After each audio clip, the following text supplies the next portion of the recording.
Move over, Tony Hawk. There's a new pro skater in town. Did you hear me, Tony Hawk? Get the hell out of here. Turtle Time just got access to exclusive footage from TMZ where Tom Schwartz did a perfect kickflip outside of TomTom. And he did it with a little help from his friend Bam Margera. And no, this wasn't just one of Bam's hilarious pranks. It was real. Amy, you have been studying this footage like a hawk. What did you think about this Schwartz kickflip? Wow, beautiful stuff. I frankly didn't know that Bam was still, I won't say with us, but alive and well. He's back. Oh, you remember Bam from an era about 4 years ago. He was having a rough time. He was on the run. Nobody could find him, but he's actually on a full-blown redemption arc now. He's back and he's having fun and he's being wonderful and doing sweet stuff like this in the streets of West Hollywood. It's interesting that this came up because I don't know how recent it was, but I got a clip of Lisa on Steve-O's podcast, and they had a real friendly rapport. That is cool. Where he was like, people say we don't have anything in common, and Lisa's like, couldn't disagree more. And they went over all of their common things, like he was born in the UK. They talked about London for a while. They talked about their love of animals, and I was like, what a pair. They're such a pair. And I'll never forget when Steve-O went on that show, that Lisa show called Dining with My Best Friends. Right. And I think she had to keep, Steve-O came, I think, to join her there. But she had to stop him from pulling a bunch of pranks on Villa Rosa because he was getting a little sort of like wanting to crash into the table and do a bunch of that stuff. But Right. I don't ever think of them as not similar. Yeah, no, they're two peas in a pod. Did we already talk about that Johnny Knoxville's doing Fear Factor? Believe me, I found out pretty quickly when I watched the World Series that Johnny Knoxville is back, baby, and he's doing Fear Factor. Hey, that's perfect. Yeah, it makes total sense. Although the preview did have me worried for animal cruelty. There's they're dumping rats on people. I'm like, the rats don't want to be dumped. No, they don't like anything like that. They get hurt like that. And it was like, Come eat on. a snake. And it's like, Yeah. the snake doesn't want to be eaten, despite its philosophy of eating other stuff. It doesn't want to Yeah. be eaten by a contestant on Fear Factor. You know, I mean, nothing could be more repulsive to me than everything about that. I mean, Fear Factor sucks. I don't like anything like that. People getting spiders on their eyes. And then Johnny Knoxville, I mean, Jesus Christ. So that looks like pure shit. But I'm glad that Johnny Knoxville is working. Obviously, that's good. Good for him. He still has time to visit Andy Richter. He's gone I think at least 3 times. That's amazing. I love that. That's so fun. I saw him. I watched Dancing with the Stars and it said "I love Andy" or something on his shirt. That is so sweet. I'm proud of Johnny Knoxville. I mean, he's done so many stunts and pranks and stuff, but he still has such a good spirit about him. And just to say that kind of translates very well because you're talking about the sort of jackass crew in a way. Steve-O, Johnny Knoxville, and then Bam was a huge part of it. And I was just really excited that sort of this crossover event happened for me. I mean, in high school, when I saw Jackass on MTV, my eyes started rolling back in my head and I started drooling and I said, this is the best thing I could ever imagine. And now it's like, I couldn't even believe this, that Bam exists in the same world and he knows Tom Schwartz. And then Tom Schwartz's kickflip, Hell yeah. it was really good. I mean, it was not someone who has never done one before. And I don't think I've ever heard Tom Schwartz talk about skateboarding. He had the entire his feet placement was great. He kicked it fine enough to where he was able to land on it, and Bam just sort of gave him a little help of keeping his shoulders upright so he could land back on it. But it really kind of opened a whole new facet of Tom Schwartz's a character to me, that he even had this sort of relationship with skateboarding at all. Yeah, that actually is surprising. I recently saw, I guess I should have known this, but I saw photos, skate photos of Tim Robinson ripping it up. And I was like, I didn't know that he was a skater. Oh, I follow him, and it's every other thing. It's skateboarding, ripping, shredding up a bunch of shit. He's great. He's amazing. And he skates with a lot of pros that I used to love when I was 14 years old. Me and my friends would gather around in my living room and watch skate videos together. And now Tim Robinson skates with all of those people that I used to be a fan of. Yeah. It's pretty amazing. Did you at least like the reverence for skaters in One Battle After Another? Reverence for skaters. Those little skater punks were so cool. They were like in Oh charge of yeah. the revolution. Oh, that was. Oh yes. Oh yeah. When Oh, of course. When is it when Benicio and him are sort of driving, and then he goes, "Boys, take him the rest of the way," and they start, and Leo starts being dragged by them.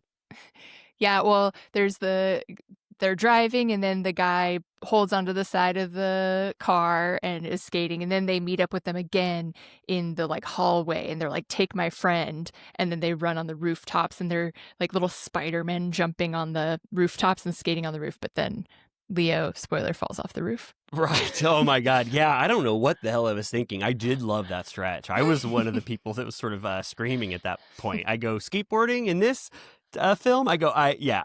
Thank you for reminding me. I did love that. That was it a trio of people. Yeah. They were amazing.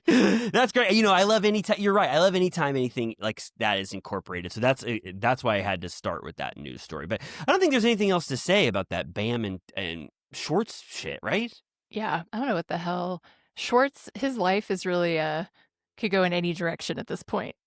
It really could. He's at a crossroads. Well, he's skating on one side of the street looking for a rail to grind, and then the other side of the street he's opening a new restaurant, or he's on the valley. He's always been sort of a tumbleweed.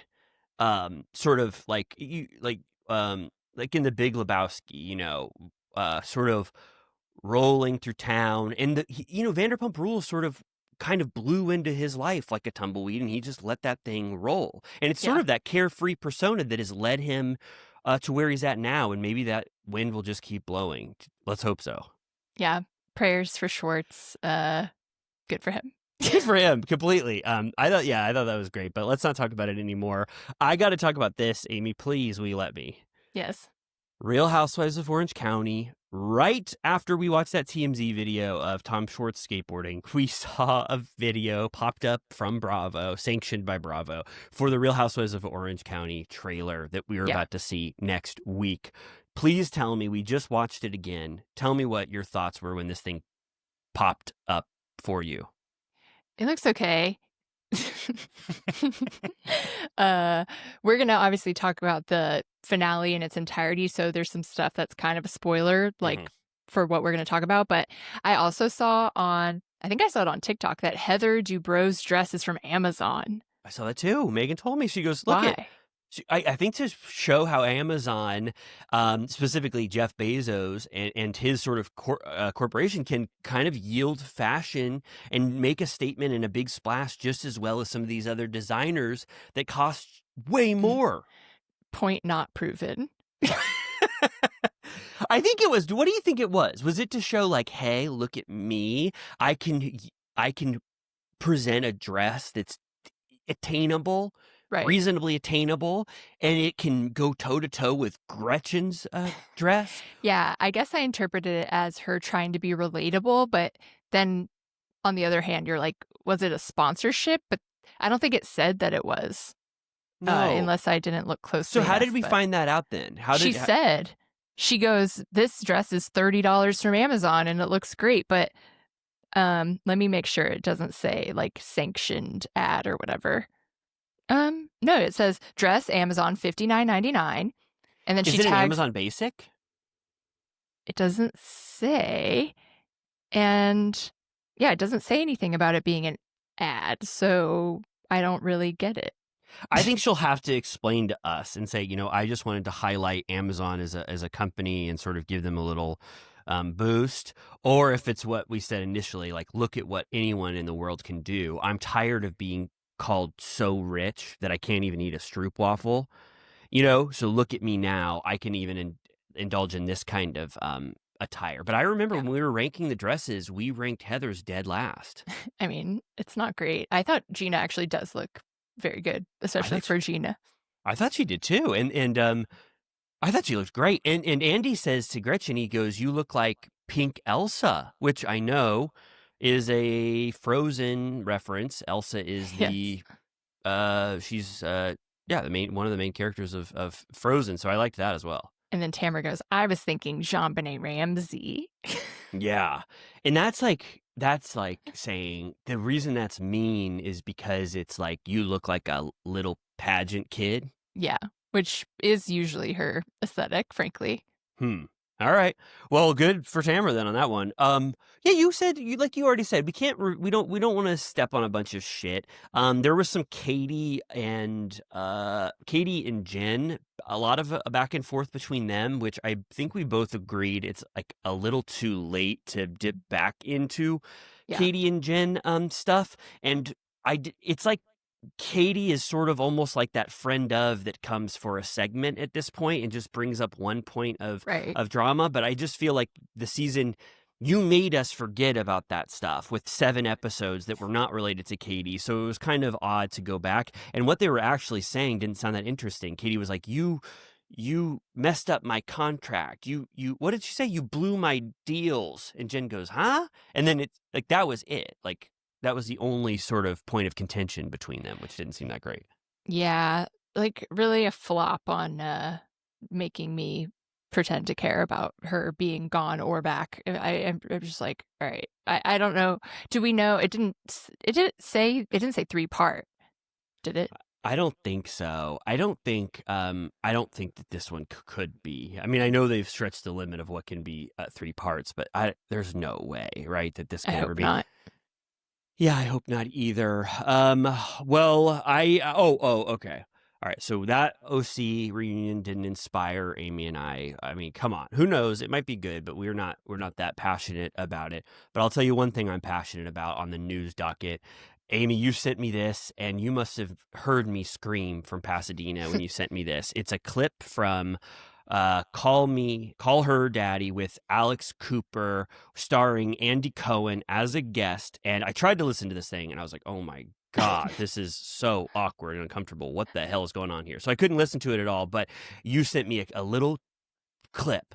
And it said, Alex Cooper said, who do you consider a brand new star in the Bravo universe? And Andy didn't think for 1 second. He takes a big sip of water and then he puts the glass down and he goes, Stacy from Real Housewives of Potomac. And I was like, oh my God, what an amazing, profound choice. And what a huge recognition of Yeah. Stacy's contribution for Andy to name check her specifically. What did you think? It's true. Huge win for the Stacy heads. Was pleased that she got that recognition. Yeah, he was kind of dodgy on most answers that had to do with favoriting housewives and stuff like that, because he said it was an HR issue. But he did say that he is a nostalgic man, so he does take into account how long he's known someone. Yeah. So he really loves all the OGs, which we already know. But I don't know. I always just like getting the details, and I did feel like he seems to have reverence for Alex Cooper, so yeah. I thought that it was fun because he was like participating with her. Yeah, I think it felt like he was being like, oh, I'm going to help you out here a lot of the time. When she was like, how much money do you make? And he was like, what the hell kind of question is that? I cannot believe that. And she's like, so you're not going to answer it? He's like, no. Like, what if he had revealed how much money he makes on that podcast? He was then forced to text Lisa Vanderpump. She does this thing where it's like, if you want to plead the fifth, you have to choose a text from a bowl, a person, and then a message. And for Lisa, it was, we're going to revamp the Beverly Hills cast. Who should I get rid of? And by the end of the episode, she responded and she said, all of them. Oh, wow. Oh, my God. That is so Lisa. Not give an answer that you think that would be clear, but more of a mysterious, ambiguous answer. Wow. I can't believe she said that. Well, great. Anything else notable that you want to really share from that for people who might not get a chance to listen to that long interview? He did say he basically blamed Bravo for shelving Ultimate Girls Trip. He said if it were up to him, we'd see every bit of it, because I think her question was like, what went down? And he was like, if it were up to me, I would just show you the whole thing. But it's with the network out of my hands. So, well, that probably means we'll never see it then. They should do like the Disney Vault release with that one, where it only comes out on a big plastic VHS and it's only available for a limited time, and clamshell. Total clamshell VHS case. But that's nice that that's clarifying a huge detail for him that he approves it in his own way and wishes it would see the light. Yeah. A lot of it was just, I've read all of his books and listened to everything he's ever done. So a lot of it was basics like, how did you end up on camera? Like, how did you get the job at Bravo? Like, how did Housewives come about? And I was like, I could answer all of these questions. We know this history already, but I mean, I guess a lot of people don't, but I do. Yeah, and I'll listen to it someday. I've already told you, like, watch What Happens Live when Andy's got a guest that's horrible, when it's like Jerry O'Connell no, I'm just kidding. When it's like, by the way, he said that that's who he would be one of his successors, and I was like, we would all be like dead in a ditch. Like, what are you talking about? No, I only said Jerry O'Connell because he's one of the most prominent guests. But I like him fine. I just meant whenever he has. Can you imagine if he took over the helm? No, of course I could not imagine. I think I don't want to say who I think Andy's successor should be, but no. Nick Viall. Yeah, Nick Viall probably. He'd be great. Craig. Remember when people were saying that? Yeah, when Craig probably started that rumor himself. Yeah, Craig was going around on the Delaware train line or whatever, and he was telling everybody who would listen that he was going to be the successor to Andy when he leaves. That's great. Good to know. But I was just saying that I get such secondhand embarrassment when a guest completely sucks, and it's uncomfortable for both. So that the clips I saw were a little uncomfortable, not that I'm saying that, I mean, it's a hard thing to interview somebody. So I thought that I think he enjoyed it.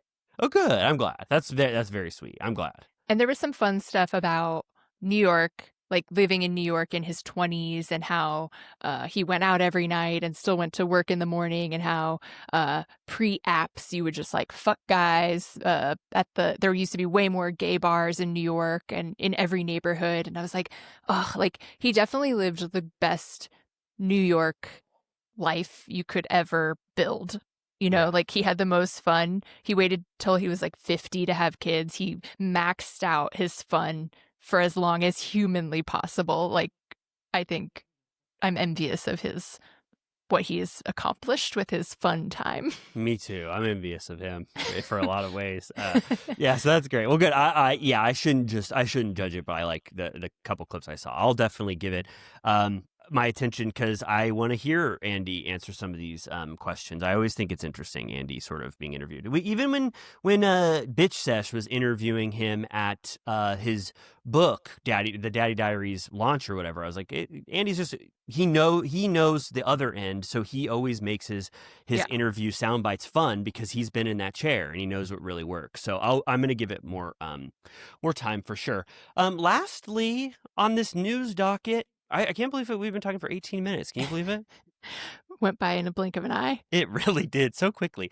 I got to say again, we're going to talk about wife swap, but I got to say, I really was trying to think about things that I would say for this Melissa Gorga episode of wife swap. But at a certain point, I just stopped taking notes and I said, I don't know what merit this provides. And I don't know. Other family vegan, Italian love meat.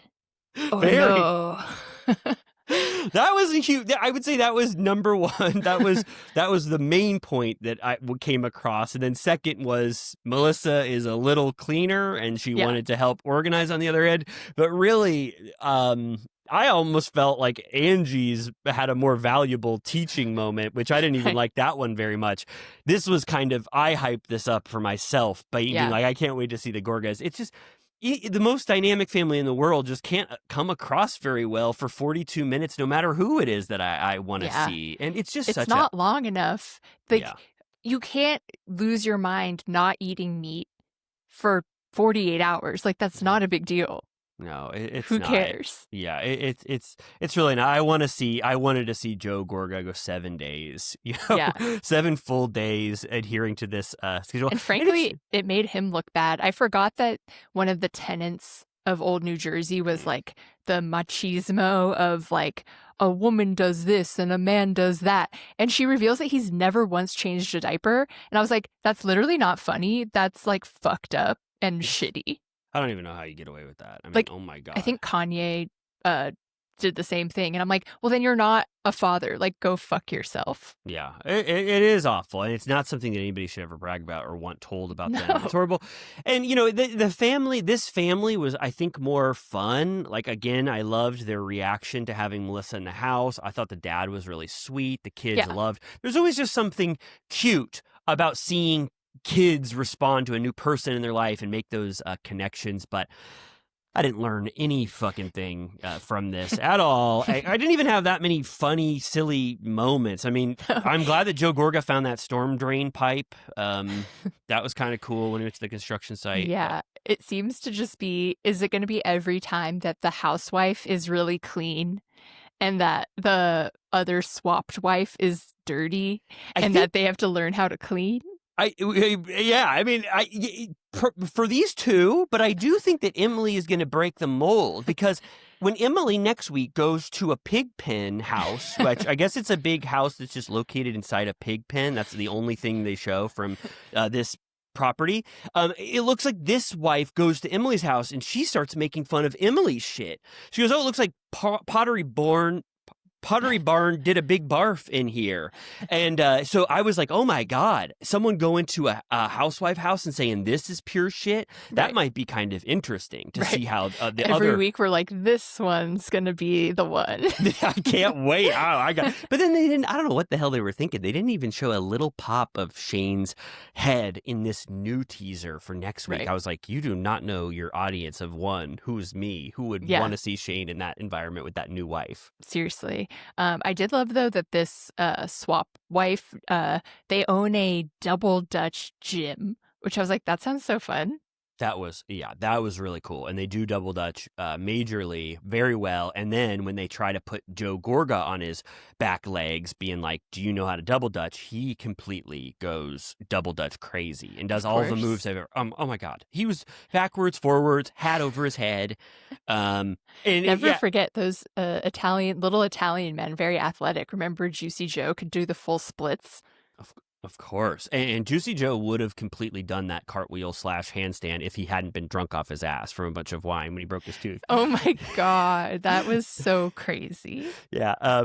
Like you said, I mean, maybe we didn't need a bigger peek into the Gorga's household. The kids are, no offense, I love them. And I know that all three of them listen to Turtle Time, but it wasn't, they weren't providing a lot, kind of like Elektra. I'm frankly a little concerned about Joey's IQ. He revealed, I think he's like 18 years old, and he revealed he doesn't know where cheese comes from. All right, yeah. Like he didn't know that it was a dairy product. Yeah, well, I think that when this was a good sort of moral or a lesson at the end, Melissa said, I'm going to have more quality time with my kids after this. So maybe one of the things that they can do when they sit down to dinner is Melissa can explain where things come from. He goes, what animal do you cut open that there's cheese? That I must have missed that. I was like, I think I started not paying attention. I was like, I'm really like worried. I mean, I think that's the ChatGPT generation. Like they don't know anything. Not to generalize, but like I think we're in for a rude awakening.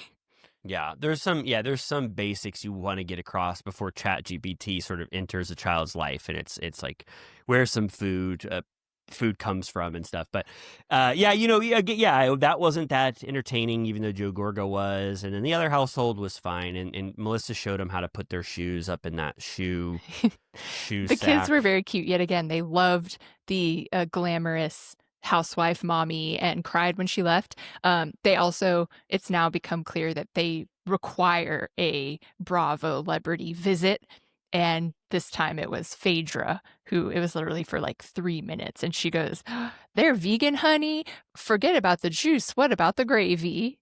And I was like, all right, she got one line in.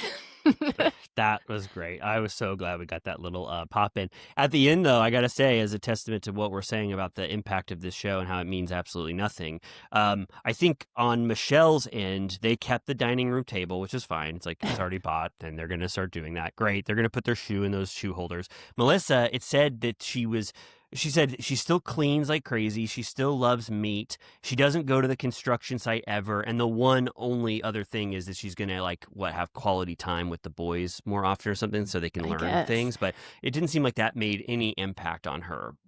Right. They also, luckily, I'm glad that Melissa honored their diet, and she made them a vegan marinara pasta. But they forced that poor vegan woman to make like meatballs. Yeah, and she hated it. She goes, I haven't touched stuff like this since the 80s.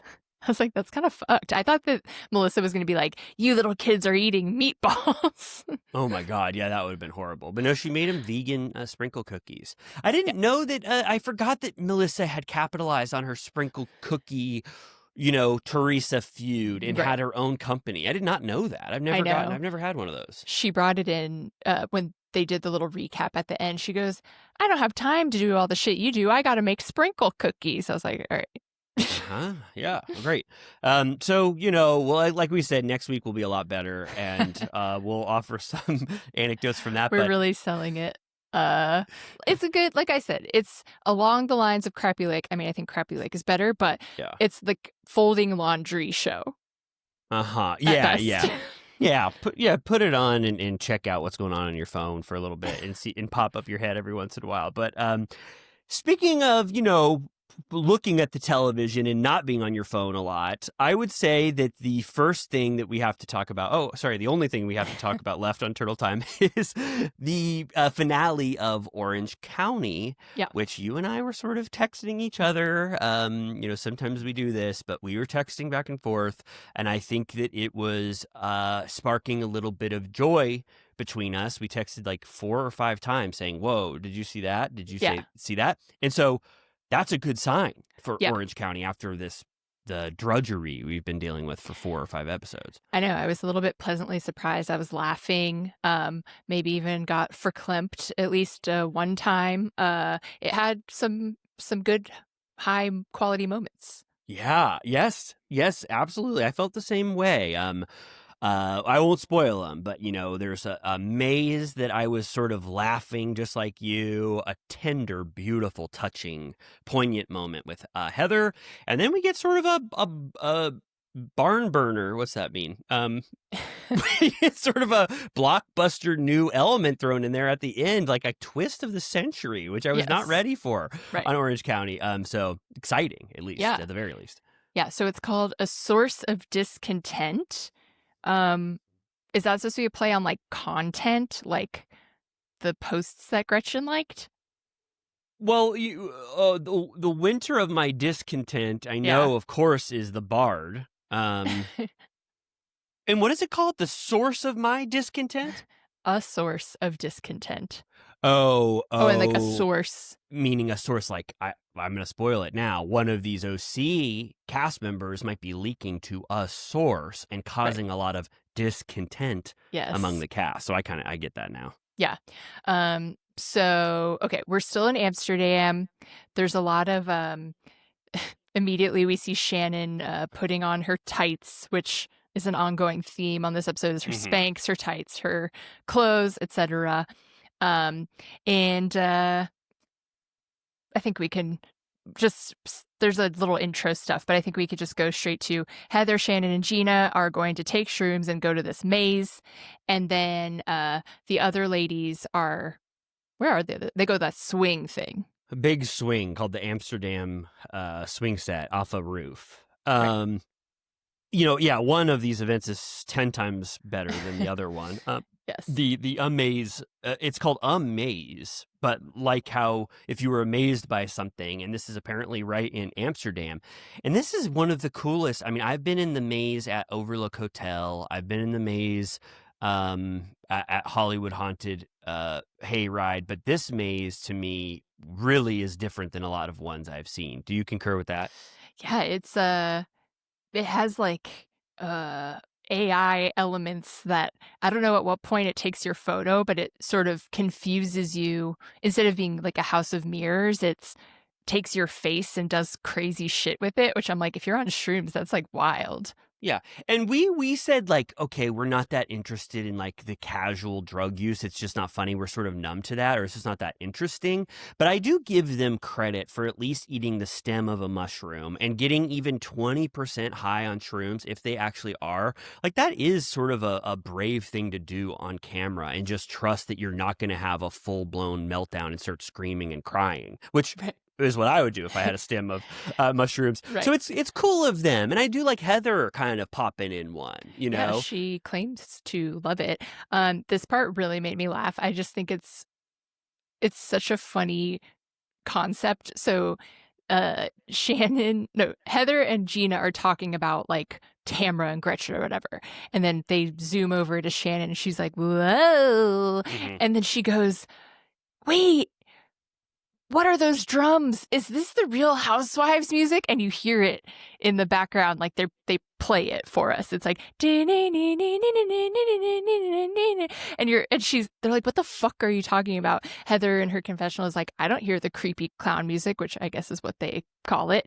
And she starts to do an impression. She's like, you know what I'm talking about? It's like, and they're like, literally no one hears it. Like, you're fucking crazy. And she's like, it's the Real Housewives of Orange County music, which when I saw it in the preview, I assumed that it really happened and that it was a funny thing that happened in the wild, but apparently it didn't happen at all. And it was just like haunting her. Yeah. I thought Amsterdam employees knew that they were filming and started piping into the loudspeakers the OC theme song as kind of a prank or a joke on them, which would be the craziest thing to do while someone is high.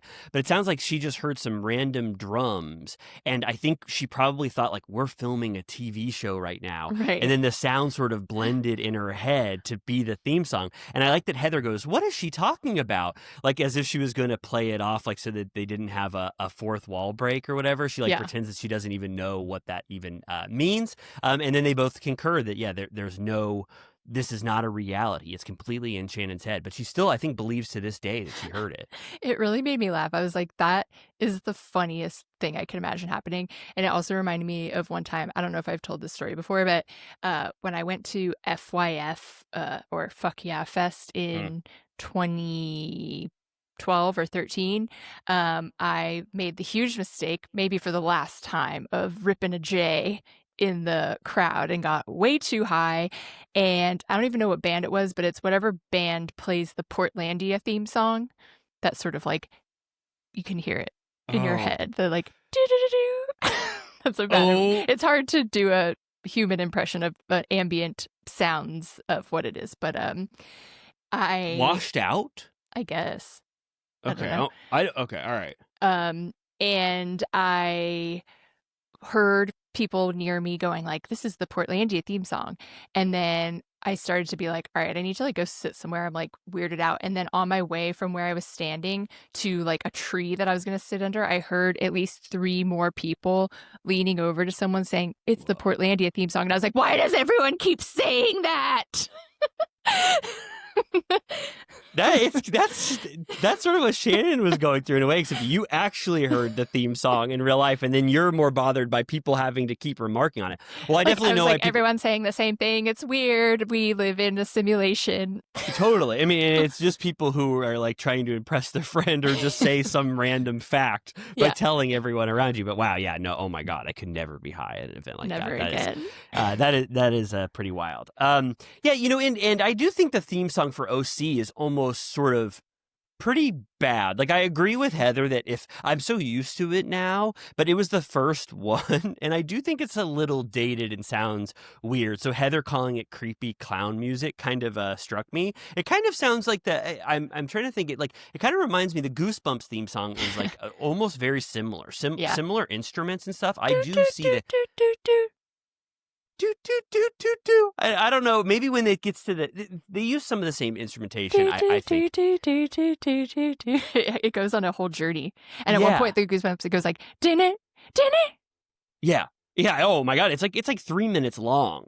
So I understand, and I think maybe Heather is sort of calling into question this theme song if it's good or not. Which it's I locked appreciate. in. Gotta love it. Of course. So that really made me laugh. I thought that was so funny. And I'm like, that would be so funny if that happened in a movie.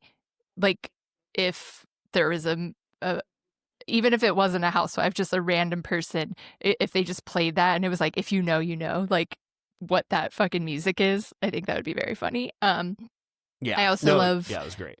I saw a meme that was like, or TikTok of it was like, why does the end of summer feel like the RHOC end theme credits, when they do the updates at the end, and it's that sort of like somber guitar where it's like Yes. do do do do do, and it's like the updates, and for some reason it has this like wistful feeling, and it was like a guy sweeping his patio as the summer ended, and it was playing it. I was like, that's so fucking funny. No, I love the end credits theme. I think it's really beautiful. Like it really inspires something in There's me. like what instrument is that when it goes on, or it's like a guitar riff that's like Yeah. When it happens in this episode, I'm like, oh my God, this is so comforting to get to the end of something. It really, it completely makes me understand that we're at the end of this season. Like it's so associated with that. Yeah, beautiful, beautiful song. They also, like you already said, this is the sort of the I guess perfect experience if you're not scared, being on mushrooms of all of that stuff, and then going in there with lights, and then there's people sort of in costumes or like mannequins and stuff, and then at one point Heather, they all do those AI morphing, and like Shannon and Gina's faces are like either morphing together or they become sort of like, I don't know, like it's in some sort of like maybe like Queens or something, but then Heather's appears and Heather starts shrieking because hers has big glasses on and she's wearing a big, huge scarf, and she thinks it's making her look older and older, like it's sort of morphing, and so she's like, why did they choose that one for me? She gets really sort of, upset by her sort of AI image. Yeah, she's like, everyone else looks great. So that was fun. They seem like they're actually having a good time. Meanwhile, the other ladies are driving to this big swing that's on a rooftop, and on their way there, frankly, I mean, maybe it got a little mean, but I felt that they were saying these things with a certain level of love. They were saying, it's so funny. Shan is obsessed with wearing Spanx. She wears them like head to toe, which she has talked about. Like she wears them basically like knee to shoulders. She's like sucked in, and they were joking about that, but they were also saying that she was really funny, like as a person. But then they do expand and say like once she takes with a Spanx rip off, it's like a can of biscuits, it explodes. So I was like, all right, well, you don't have to say all that. Yeah, Emily took it, a little too far, but still it was, she's kind of riffing and joking and having fun. And I really would have never in a million years thought that kind of funny conversation would get back to Shannon. Yeah. It sort of was kind of a bad move of Gretchen's, not only because I thought it was like kind of lame, but you sort of ruined your standing with everyone because what kind of intent was there. So I was not very proud of Gretchen in the finale to sort of have that motivation to go run and tell Shannon like that. I know. She was like, I want to do a fatty photo part 2. That went so well. It was so fun to watch. Let's do it again. So they do their little swing over the city, whatever, who cares? They have a sit down. Tamra and Gretchen have like a decent moment where Gretchen says, I personally have lost a lot of people to cancer. I would hope that Tamra, now that you're going through that with Teddy, that you would realize that you were hard on me when I was going through that, what you're going through now, and that you would have been more sensitive during that time.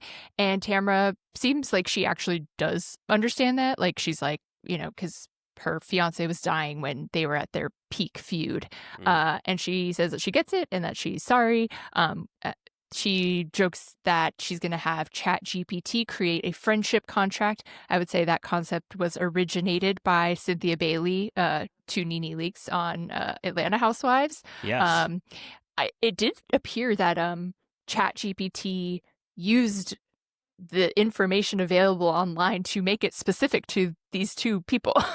Yeah, like it pulled in information about them and their feud, and even added a Slade memorandum to this amazing contract. Yeah, it's pretty good. And this is the second Chat GPT sort of joke that we've had in the Bravo universe. I'm trying to keep track of it because it's sort of like to think about this in the current time that we're in. We had the Miami Chat GPT where they asked live on the reunion what the impression of Larsa is by the world. Right. And I think that was the first maybe instance of Chat GPT being used on a Bravo show. And then now we have the second. And then Emily makes a Chat GPT joke later in this episode. Right. Yes.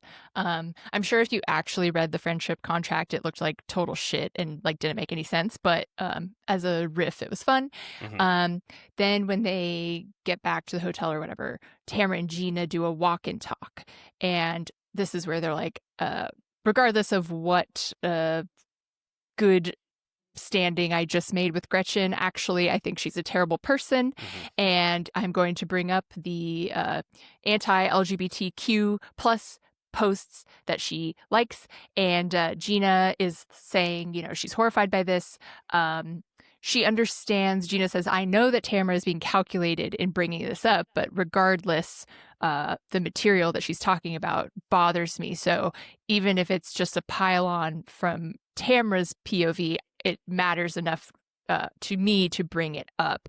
And Tamra says, wait until the last dinner of the trip so that we can just escape right after. So they're plotting in advance. Yeah, but this is such a fourth wall break in a way. Like, we're watching people who have information. Tamara's known this for a year. Yeah. iHeart did opposition research for her on Gretchen, and she's known this entire time, has not wanted to bring it up, and is now telling Gina that she not only needs to be the one to bring it up because Tamra can't, but when to utilize it and deploy it for maximum impact. Right. It's very odd to see this sort of actual calculation be, and I think the reason why they show it is to make the point hit harder at the end of this finale, to show that Tamra was sort of maneuvering Gina in a way to get this information out. So right, yeah, it's I feel like we'll talk about it when we get there, but I'm like, the concept of the show is unraveling at the seams, but we will go on.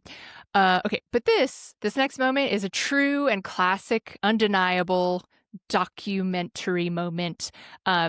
Heather is going to drop off or spill the ashes of her dad, and Emily is the one to go with her.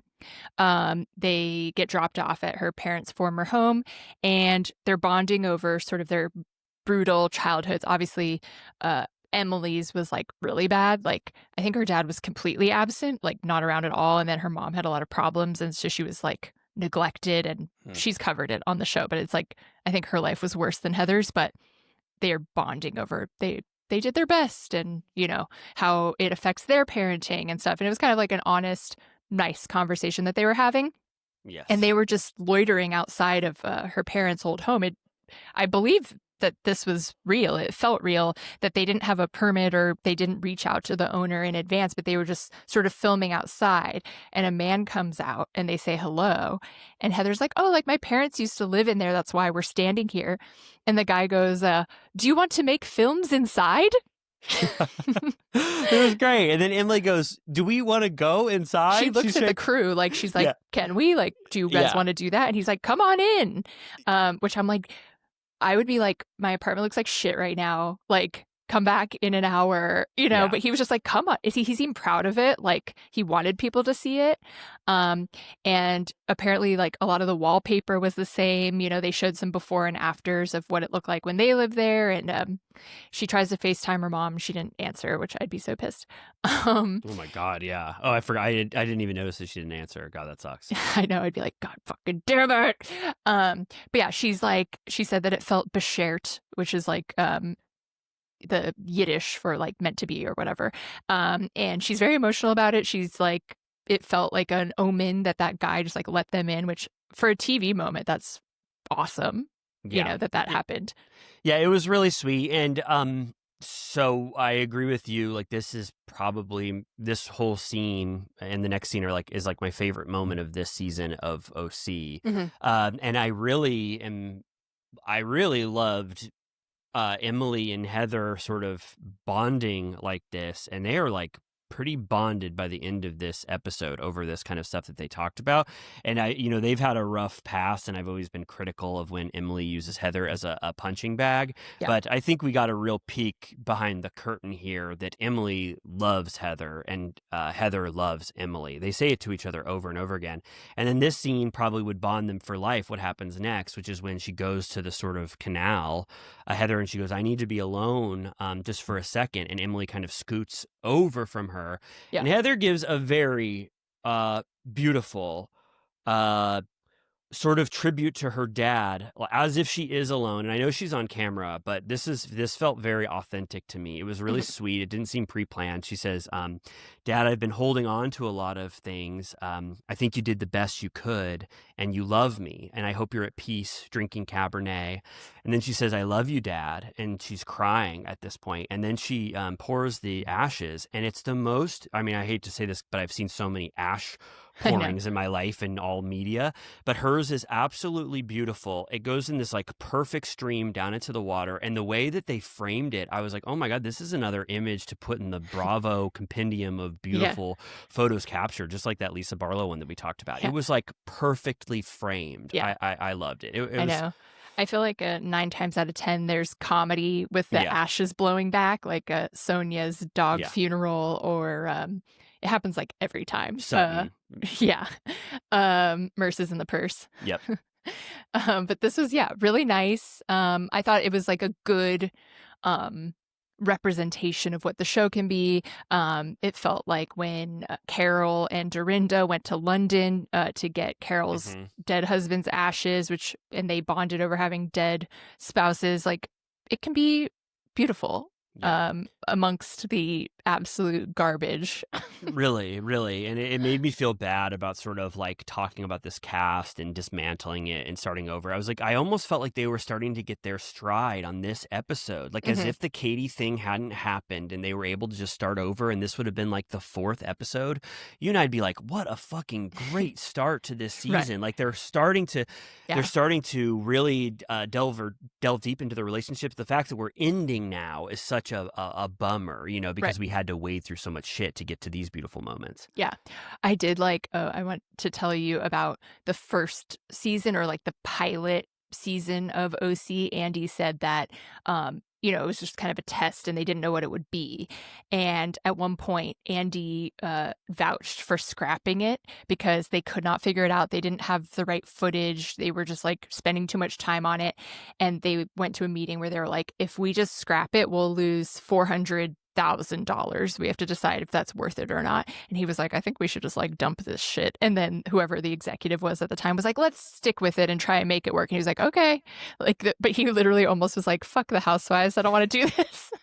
It's so nice of him to admit that, because a lot of people would be like, success has a lot of fathers or whatever, and he would take ownership of that. But he's being honest about his, and in his defense, it probably looked like complete fucking trash. Like the worst shit you've ever seen. Slade doing improv and comedy and writing scripted lines. Like it was probably so horrible, but they all retooled it and found what was valuable in it. And so, he still gets a lot of credit for shaping it from what it once was. We've come a long way.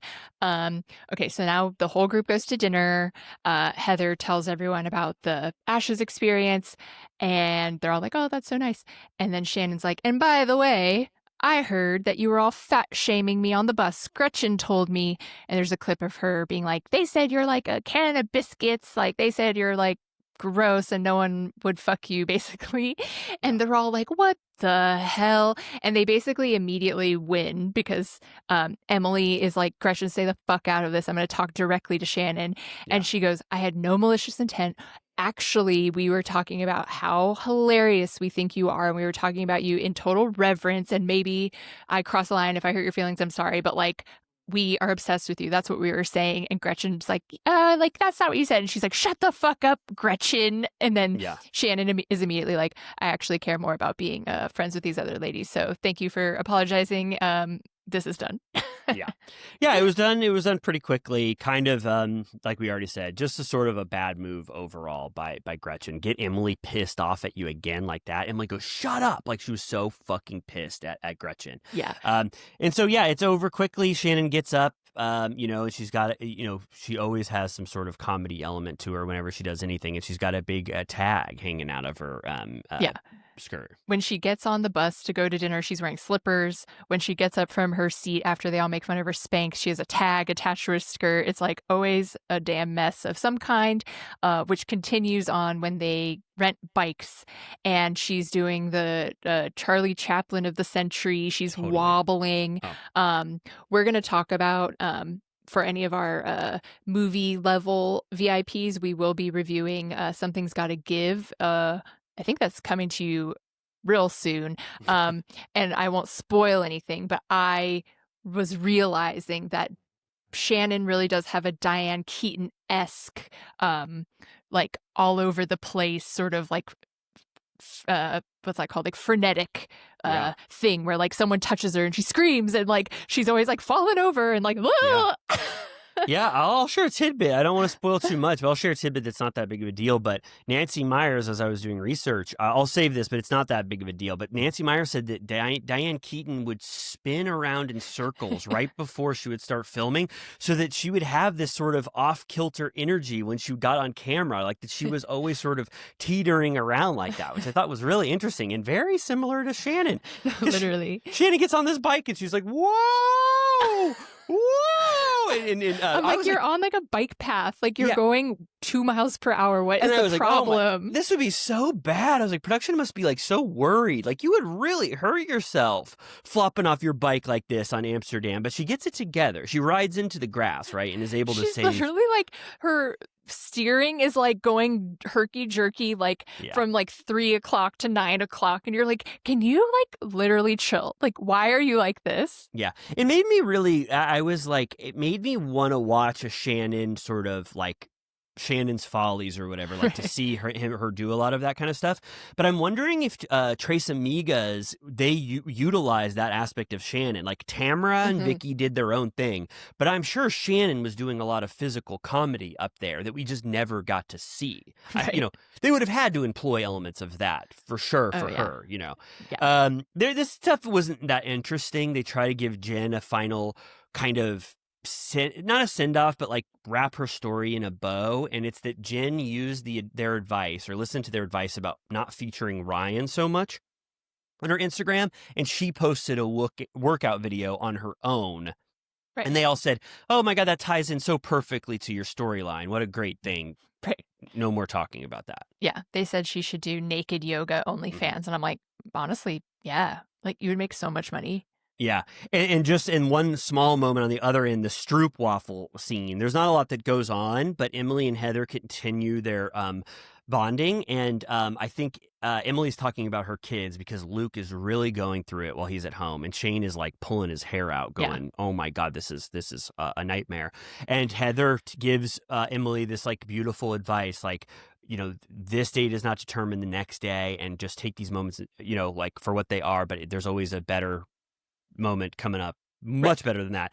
Much better than that. And then Emily goes, Heather always walks me off the ledge. She knows just what to say. And Heather goes, that's because I love you. And I was like, oh my God. Yeah. Emily and Heather talking like this to each other is so sweet to me. Like I could watch that friendship forever. I thought it was just amazing. She's going to need to call Heather when she does wife swap because Luke is not going to like that. No. Oh my God, another reason to watch next week. We already kind of talked about that, but I can't even imagine what Luke's going to think. Yes. Okay, now we go to the dinner, which is like the main last thing on the trip. They order crab. Tamra reveals that she once had crabs. Shannon keeps telling the waiter, she's like, I apologize, because they're all talking about crabs. She goes, no. She goes, the guy I slept with said he got it from a toilet seat. I was like, oh my God, we're talking about crabs right before this dinner. I could not believe it. And then Tamra goes, guess what? It's time for the finale toast. She gets, yeah, it's sweet. It was 34 minutes in. I could see the timestamp. So I go, what the hell is going on? I was taken aback. I know structure and things, and this does not happen 34 minutes in. What's going to happen later?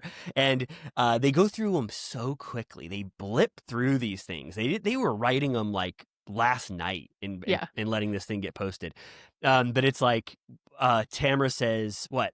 So Sophia is going to move to New York City. Mm-hmm. She's been in Big Bear for a long time. Nothing very notable there. Spending more time in Big Bear. Heather and Terry sold that Beverly Hills house at a $5.8 million loss. I was like, damn, Altman and Flagg, you fucked that one up. And then it says she has no plans to buy in the OC in the future. So I'm like, is that like a little like winky something about her not making sense on the show anymore, or they don't care? Biggest update of them all, Shannon got a new dog, Troy. Yes, that was so sweet. After that, Pet Psychic came and read Archie's mind, and Archie said, "Yes, I want a new dog with me." She immediately got a new Troy, which is amazing. He's like, I clean up pretty good. Oh my God, he's gonna love being with Archie in that house and having Archie sort of teach him sort of those English manners that Archie adheres to. That is gonna be so fun to see. They're gonna have to add him for the next what's it called? When they pose. Oh, of course. Oh yeah. Oh, in the what is that called? When in the title sequence, Shannon needs to have Troy and Archie both standing up on their hind legs, spinning around. And then Jen is the only other one I wrote down where it says no wedding date on the books, and Dawson did graduate from military school, but he passed out, which we did cover a few weeks ago, and a little bit worried about his future there because he faints a lot, but wishing him the best. Me too. We just got to wish him the best over here. Heather goes, "May our friendships, although complicated, always be worth the ride." And everybody goes, "Oh my God, that was beautiful. Did you just make that up?" And Emily goes, "She just chat GPT'd it on the way over here," which I thought that was that's kind of a funny Emily dig, you know, that kind of stuff. I was just at a wedding where the father of the groom made a joke about having chat GPT'd his speech. So I have a feeling it's really... And also, I meant to bring this up at the time, but Salt Lake City Housewives came up in the vows of the bride and groom. Anything said that you can share about how they applied it? It was something along the lines of like we've been through a lot, but... some of our best moments are just like sitting on the couch with the dogs watching Real Housewives of Salt Lake City. And I was like, hell yeah. Oh my God. I would have started squealing at the top of my lungs if someone said that in their vows. That is so great. I feel like all these... I feel you. Yeah. Oh my God. I feel like all these chat GPT references are going to be just like when people were just saying Google all the time back when Google was invented. The World Wide Web. But you know, people were like, Google it. And it was like, what the hell is that word? That doesn't make any sense to me. You know, everyone was so inspired to say that. But it's going to sound just as dated as that, all these chat GPT things. For sure. Especially when there are overlords. Mm-hmm. Okay. Gina's like, that's all good and nice, but actually, I have a bone to pick with you, Gretchen. I'm going to throw my final sword before the door of the season closes. And she brings up that she has heard that Gretchen has been liking a lot of anti-LGBTQ plus posts. And Gretchen sort of seems confused. My impression was that she couldn't deny it because it's plausible.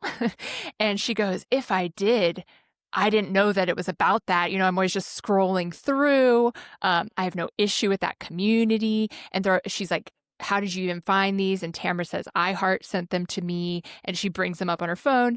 One of them apparently, because it's blurred, we don't get to see exactly what it is. One of them apparently has to do with that. I think she has a podcast. It's just like an internet personality, Dylan Mulvaney. Right. And Heather goes, she's a friend of mine. And then they show a clip of they're on each other's podcast or whatever.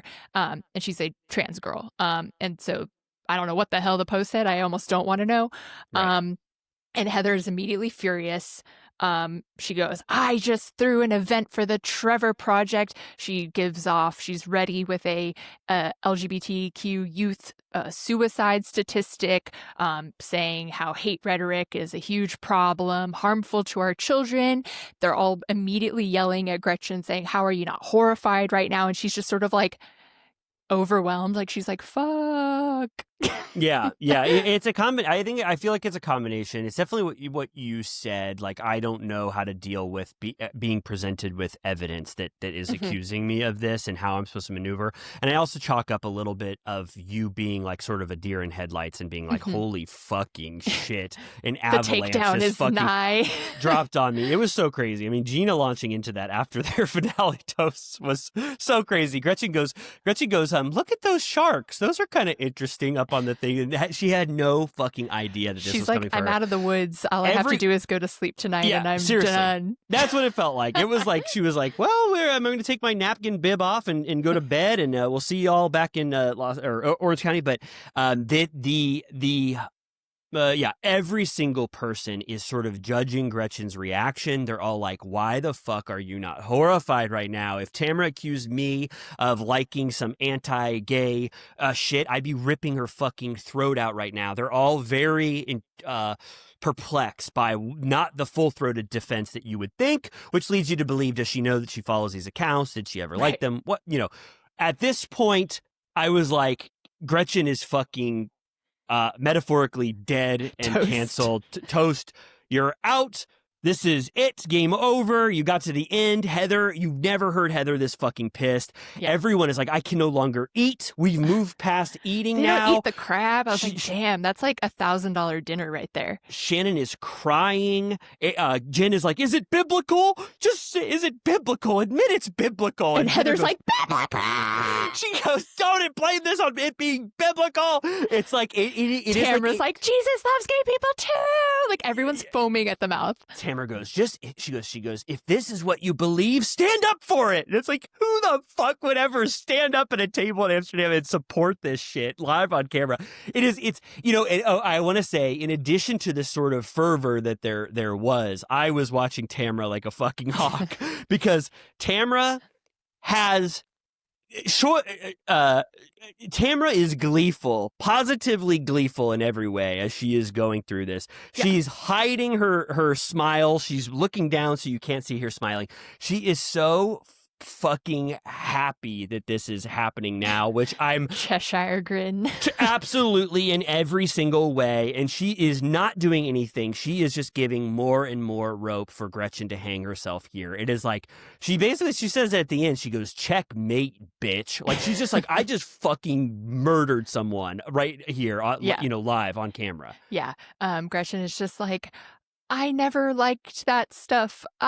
It's not my truth. That's not who I am. Shannon is sort of like shaken to her core. She's like, I can't believe she would do that. And at first I thought she meant The Blind Side because I was like, I thought that she meant something like, I didn't know we were doing this. But then she's like, I can't believe she would like stuff like that. They're all very much trying to echo that they are allies to their core, that they surround themselves with their favorite people are in this community and they cannot accept this for a single second. Yeah, and Shannon and Jen do question the sort of logistics of why Tamra had been filming with Gretchen, thought that she was this evil bigot for a year, and then employed this now. But then Tamra goes, are you excusing her behavior? And everybody's like, no.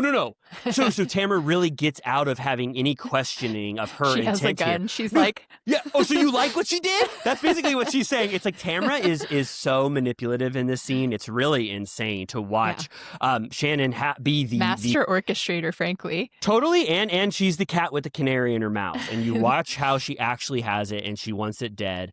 And then Heather goes, I'm still reeling from this. So she goes up to Terry. She has a FaceTime. Terry answers immediately, and she goes, we just found out Gretchen's been liking anti-gay and anti-trans Instagrams. And he goes, oh my God. My God. She goes, my God. And then Gretchen goes, okay, well, since this is my death and I am going to be basically put in a taxi cab on a plane home and never appear with you guys again, I'm going to call Slade.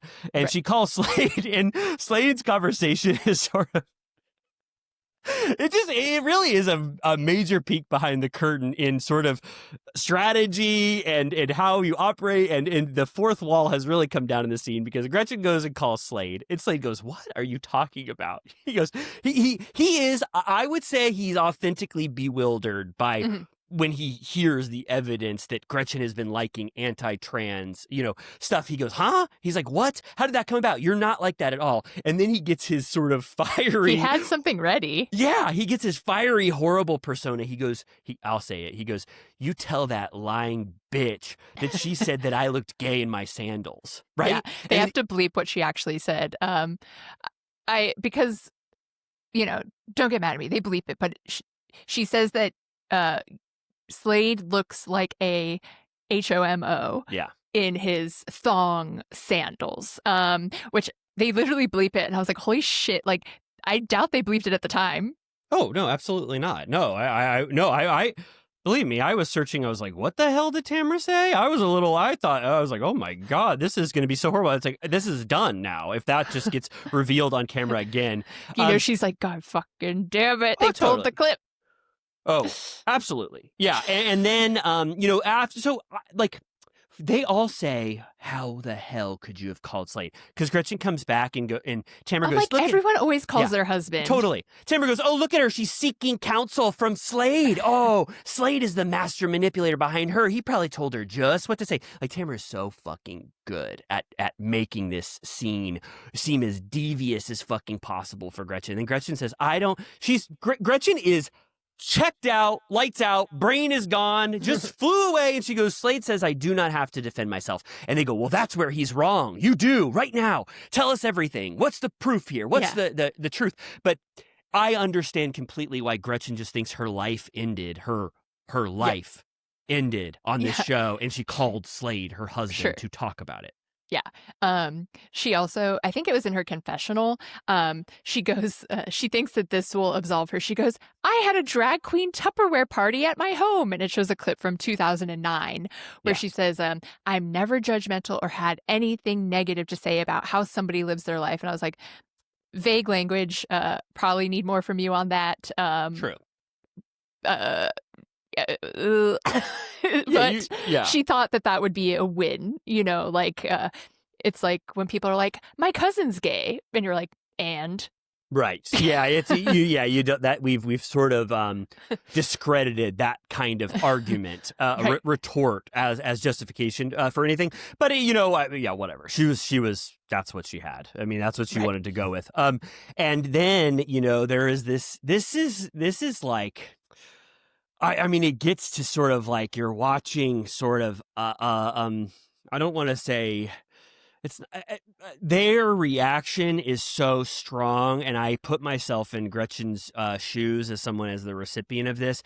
And there is sort of this pleading of like, help me, give me a life raft, please. I'm dying. And she goes, don't you know me, Heather? Don't you know that I love your children? I would never say anything bad. And she goes, I don't know you. You need to prove who you are to me. And then they go, I'm so sick. Gretchen made me so sick and disturbed. We need to leave now. And I don't even want her to drive with us in our bus. And Gretchen is just like checked out, a shadow of herself. And she tries to get on the bus. And Tamra goes, no. And they go. And then Emily tries to be nicer. And she goes, oh God, Gretchen, no, sorry. I think there's another car for you over there. I know. Jen is literally like covering her ears because you can tell she's like, I feel like I should help her, but I have to avert my gaze to survive and stay with this team. But you could tell she's like heartbroken. And I'm like, this is actually like really sad. And when they say like, take a different car, she's like, I understand. Yeah, I understand. But then this crying of an animal wounded comes out of Gretchen, and she speaks to Shannon first. And Shannon goes, don't you know who I am? And Shannon goes, you have to prove that this is not you. And she goes, I don't know how. And Shannon goes, you need to figure it out. And then that's sort of like that's the shutting of the door of Gretchen on this scene, and possibly I would have thought at this moment the end of Gretchen's run on Orange County. Wouldn't you have thought too? It was intense. I did not expect it to go that far. I mean, we'll talk about there's a little bit of a shift between this ride home and the morning after on the way to the airport, but I will just want to say, per my note last time of do we want to open this door, is that Emily sat on that bus having publicly stated that she did vote for Donald Trump. So I just wonder if as the door was closing, if she was like, ha ha ha ha. Like, I'm like, you, like, that's the same. Like, what are you talking about? I didn't remember that. Wow, I didn't she remember literally admitted it. I mean, I think it was the first time. I don't know since then. Not that that's defensible, but like it was almost 10 years ago now. But she was like, yeah, me and Shane and everybody, we voted for him. Well, I mean, there is so much hypocrisy here. Yeah, and there is there was like you said, or there was this group mentality of like, we condemn this and we need to condemn this in the moment, and so everyone's actions in that moment sort of struck that chord and had to adhere to that. And I feel like the next morning, once the shock wears off and they're not filming and there's not that much pressure, there is this sort of adrenaline, there is this sort of reevaluation. And this is when I texted you and I go, oh my fucking God, I don't think I've ever seen a sort of reveal like this. And it honestly reminded me of Mystic River. I don't know if you know that movie well enough, but it was honestly like when, I'm going to spoil it for 1 second, but Tim nominated Robbins, the same year as Something's Gotta Give. Holy shit. We've been doing some research on Something's Gotta Give. In that film, I'm going to spoil the shit out of it, but it has this sort of moral quandary where they think that Tim Robbins, committed this heinous crime, and Sean Penn murders him for it, and there's all the evidence that it is him, and then the next day it is revealed that Tim Robbins is completely innocent, and you have to watch Sean Penn reckon with the fact that he killed an innocent man. And I almost felt like, this is obviously not to those stakes, but this rethinking of what happened to me after what we just witnessed was so shocking, because Gina goes, I gotta say something. I looked at this iHeart opposition research that somehow Tamra got her hands on, that she's been sitting on for a year, and I don't see any physical evidence that she ever liked posts from any of these accounts. And I tried to look now, and there's no evidence that she liked him. And I don't know what part of this is sort of them trying to make a statement about what happened, if there's anything in the off time that we didn't see, but they are basically, almost everyone is aligned except Tamra, that they condemned her without proof. And that stands to this day. That is, to this day, Gretchen is posting photos on Instagram and Heather is liking them and Emily is liking them. So there is, in this moment, they start to think, is it quite possible that Tamra set this whole fucking thing up? And Tamra does herself no favors in this van as to what, as to her being innocent throughout this entire process. She's just like, you're going to turn this on me now? Right. Yeah. It sounds like Gina said that she went to those accounts and found the exact posts, and that Gretchen did follow the accounts, but there was no evidence of her having liked the posts, which, if we want to get into the nitty gritty of like, I understand that they're like, we canceled her without just cause or like a fair trial, or we need to be sure that she actually was endorsing these specific topics. To me, if I'm just being real, I go, whatever account that posted whatever horrible shit that is you following that account is probably enough for me to be like, I don't fuck with you, or that you are aligned with those sorts of things. She also has endorsed Trump in the past 5 years. She posted about Charlie Kirk. She's like, it's not a fucking surprise. Like, that's why I don't think it's that shocking. Like, it's not that much of a gotcha to me, because I'm like, yeah. Like, a Christian woman from Orange County who's a Republican liked problematic posts. Like, what the fuck do you think? Right. Yeah, I agree. I agree. I think you're right, and I think that if we're adhering to a certain standard, then a lot of people are going to get caught in the crossfire of that.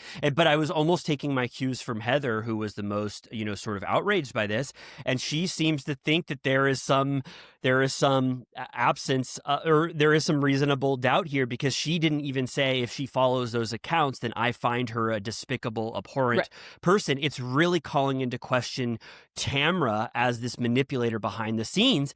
And then the producers give us even more. It's almost like they want the edit to reclaim Gretchen in a way. Despite whatever these accounts are, they are telling us that there is shit behind the scenes that Tamra is doing, manipulation, to where all of the cast members are now pretty much agreed. They don't show a confessional from Heather, but Jen addresses this and talks about how fucking shitty and evil Tamra is. Shannon goes, she's pure fucking evil. I don't know one other word I can say about it. So they've all come to the consensus post 2 weeks from now that there is more that we even don't know to condemn Tamra for this act than there is to condemn Gretchen. Right. Yeah. The car ride to the airport basically ends with Gina saying, she's sort of trying to wipe her hands of it. She goes, this is all dirty. Yeah. All Tamra and Gretchen do is sling mud at each other, and I don't really want to be part of it. It's like you're just gonna hurt each other until one of you gets burned the worst. And she's like, I don't like this. I also like that Heather said that she did text Gretchen and just say, like, I hope that it's not true, but I feel like Heather operates respectfully in real life. Like, whenever people ask if she reached out, like whether it was Tamra when she faked to quit or whatever, it always turns out that Heather has like texted them on the side to check in. I'm like, she's like a good and normal person. I love that. And I loved Heather for how hurt she could have been by Gretchen's It like actions. wasn't performative. It like she cares because of her kids. Yes. No, absolutely. No, for sure. Absolutely. But then the fact that she could still have the grace within her to text Gretchen to be like, I just lived back what we just did, and I want to just check in on you. That is a very noble person. And I love Heather. There's really nothing that Heather can ever do now that would ever make me call into question her behavior at all, or her morality. I think Disneyland withstanding. I wish she would admit. I wish she would admit that, but no. Like I really do love Heather. I thought that was so sweet, and I'm in this instance as my barometer for the of what the injustice is here. I am looking to Heather for cues, and the fact that she is still engaging with Gretchen post this revelation means something to me, that Heather knows something that we don't. And then this was like, it kept going, and I was like, holy fucking shit. We watched the toast 20 minutes ago. We heard that beautiful finale serenade music, and then now we're still going, and it goes 1 week later. And they go, okay. So first it's 1 week later, and then it's Gretchen going, I've been sick. I've been depressed. I haven't slept. This is so horrible. It's my nightmare. I'm living in a waking nightmare. And Slade goes, well, guess what? I'm going to get to the fucking bottom of this, because a lot of those accounts that either iHeart propped up or the person that was posting these things or getting screenshots of these were associated with Tamra. And he goes, I'm going to fucking get to the bottom of this. And then Tamra has this weak defense where she goes, I think... She's talking to Eddie, and she goes, I think Gretchen and Slade are brewing something. I don't know how they're going to get us, but I think they're going to get us. And I was like, you don't even know what they're possibly going to say about you. You just want to present to us as evidence that you're ready for a big bomb to drop, but you don't know what it's going to be. You know what I mean? Yeah. Like I said, she should be very concerned about opening this chest of worms. Totally. She also, Gretchen, in the preview for the reunion, says that she spent thousands of dollars getting like forensic accounting done of these posts, which I was like, good luck. Like, what do you mean? Like, what can they do? Like, find the history of unliked, like, you're fucked. There's no way. Right. You mean like what? You mean like if absolve her? Like, well, if she did like all these posts, right? Like, yeah. But what could there be besides a screenshot?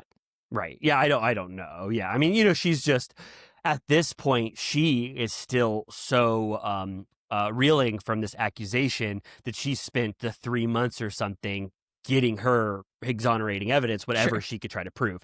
But then they go, oh my God, they kind of like tie everything up, and they say, well, not tie everything up, but they bring like Blogger Gate like back into it in some way. And they say after production wrapped, one of the accounts that was associated with Tamra created a new account and then DM'd Gina to talk about how their entire season storylines had been leaked to them by Tamra.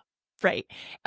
They proved themselves by giving details that weren't yet known to the public, the way a serial killer is like, you don't know that I put the bloody cloth under the bench. Exactly. Stuff that Zodiac would be laughing his ass off. He'd be like, you didn't know that I carved a Z in the back of his head or something. And we'd be like, oh my God, no, this guy is the Zodiac. Yeah. So it goes May 9th, 2 months before premiere, and it's Gina, Jen, and Shannon, this trio of blondes, reading this message that this person, it's like the deep throat of Orange County. The screen is blurred, the voice is obscured, and they're just like, Tamra told me everything.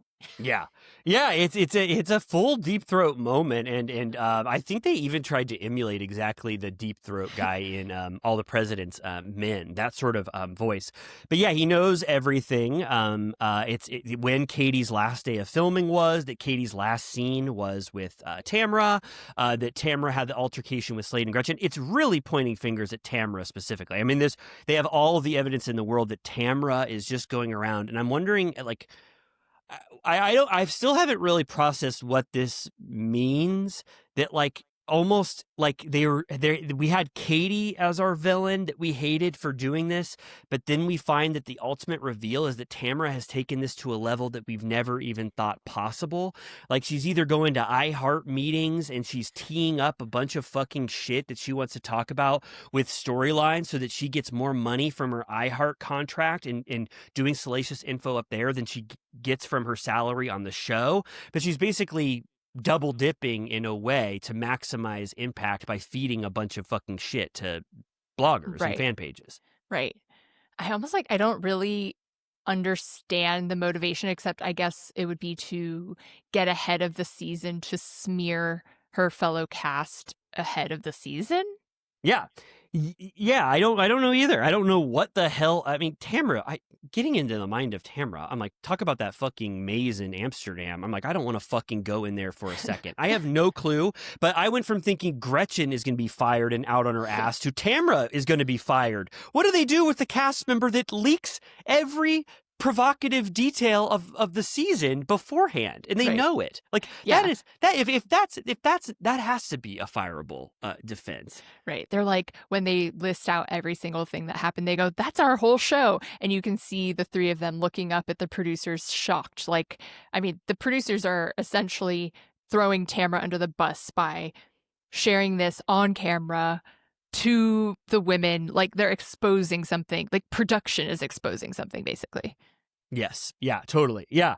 And then they have, like I already said, they have Gina, Shannon, and Jen processing this information and just talking about how I think Jen says she's one of the most dangerous, scary, calculated people I've ever met in my life. And then that's when Shannon declares Tamra evil. And I was kind of like, I don't use the word evil lightly, but as someone who has always thought that Tamra is the ultimate villain of any franchise, this revelation at the end was just almost too perfect for the rug to be pulled or for the mask to come off and it to be revealed that Tamra was doing this, behind the scenes, was a lot for me.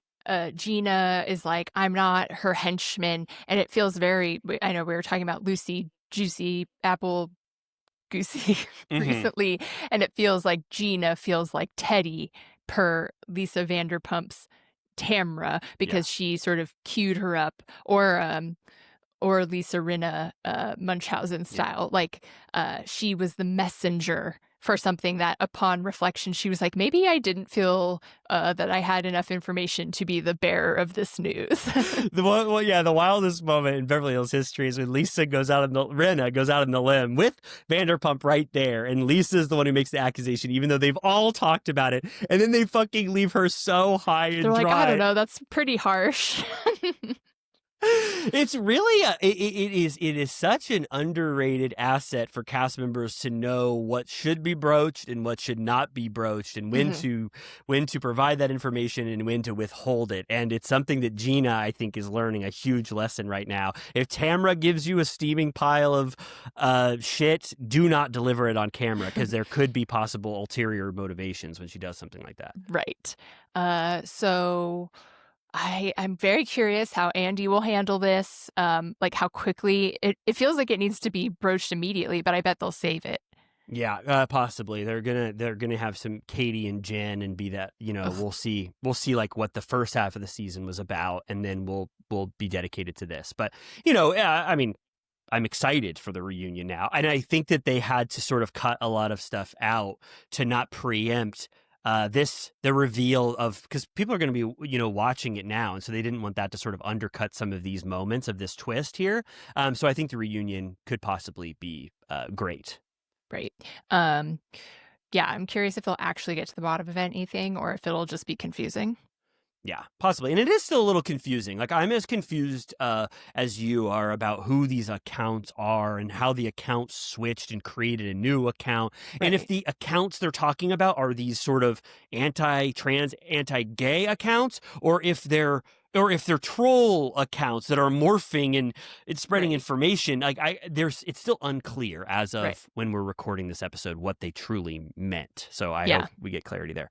Yeah, it's just it is unfortunate that both, I mean, Salt Lake is actually good, so I'll allow it, but both like Housewives that we're watching right now, 2 out of 3, the main topic at hand is still bloggers and leaking. And it's how far down this road can we continue? But, you know, on Salt Lake, it's at least because everything else is so good that it's fine. But with this, since there's nothing else, you're like, okay. Yeah, and we've said this before, our sort of rant against trolls or whatever, but trolls are actively trying to get in the middle of the show for fame and notoriety. So they have ill intention already from the start. They're DMing people with scandalous fake info because they want to be a part of the storyline, and they're winning. They're actually accomplishing their mission. It's only going to motivate further trolls and mean-spirited, hateful people to try to get in there. You're about to get Amy and I to start doing it. No, I'm just kidding, see Kiki Monique played a different role, but she's like a moderator at BravoCon. Yeah. Like, she's completely sanctioned. Absolutely. And I'm not saying, and I don't mean Kiki Monique at all. I mean this sort of, whoever Katie was referencing that they didn't even want to show the handle of. We got it on Salt Lake City last year about the Alibaba shit. I'm not talking about journalists, which I consider Kiki Monique a journalist. I'm talking about the dregs of Bravo Entertainment. Yeah, like random Twitter accounts and stuff. Yeah. All right. More to come. And good. You know, I think that we both enjoyed that OC finale. They pulled a rabbit out of the hat. And seriously. So, wife swap, not very good. OC. Wife swap flop. OC, worth watching. Excited for the reunion. And then coming up to, this is our Friday episode. In like just a couple of weeks, we're going to start having Southern Charm. I know. I really can't believe it. It's kind of like a little beam from heaven, because you and I were just talking about how we were so hurt for quality content, and now we get this post-Paige Craig season of Southern Charm coming up so soon. So I can't wait to talk about it. It's like you said 3 weeks or something. We're going to be back in the Southern Charm universe, so that's going to be fun. So stick with us, please. And then now I'll just say quickly, if you enjoyed, this episode and you need more Turtle Time in your life, you could always subscribe to our Patreon, which is available. It's the Turtle Time Patreon. And if you spend some money with us and subscribe to our Patreon, you get access to a Vanderpump Rules recap series that Amy and I are doing. We just started season 8 of Vanderpump Rules. So we're talking about Dana. We're talking about Max. We're talking about Brett. And I was actually very happy to be recapping season 8. I thought the premiere was really good. And so if you want to join us in this season 8 reappraisal, it's a good time to join. We have multiple tiers that are very fun. And so join us there, please. Yeah, if you join in the next week, you'll get season 8, episode 1 of Vanderpump Rules. If you join the second highest tier, you'll get the Something's Gotta Give recap discussion. So you'll get some fun shit in November. Totally. Oh my God. November is the perfect time to join the Turtle Time Patreon. Absolutely. And then please, I don't know if we're going to hit our 666 goal. So I think we're going to extend it. I think we're going to extend it to Christmas. So we're going to do the 666. But Krampus. But still, we always love, and I love these sort of reviews that people have been churning out that are quick and to the point, because no one wants to spend a lot of time. Just any review helps us completely. We love it. We have been getting a slow uptick of reviews, and we appreciate every single one. So thank you so much for doing that. Yes. And then, as we always say, we also have an Etsy shop. We have some new BravoCon merch because BravoCon is in like 2 weeks too. So we have to gear up for that. Any way you support us will help us spend money at Lisa Vanderpump's restaurants in Vegas. and buy convention center beers that are $18 and buy Dorinda's shit she's selling, stuff like that. So we love your support and thanks for listening. Thank you so much. We'll see you back next week. Goodbye. Bye.